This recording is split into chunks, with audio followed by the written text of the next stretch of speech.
But we also want to emphasize that this is AI powered, but it's not made to eliminate your jobs, and we don't think that's going to happen.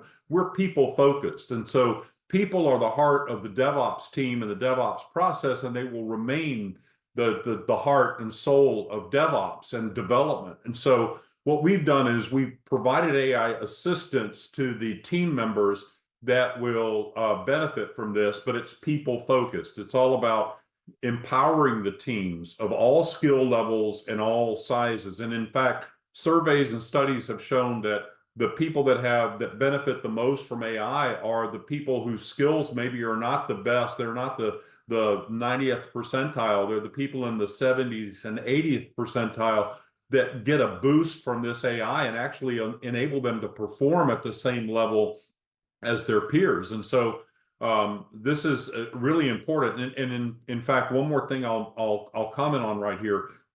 The test is sitting right in the middle of this thing, and test looks like it's an individual phase of DevOps, and it is, but testing should be infused throughout the entire process. Testing can be done, you can shift right into operate, you can shift left into the building and planning phase. It's all about it's all about taking care of tests as early as possible, and also once something has gone to production. So testing is not just a single phase in the middle there. Just keep that in mind.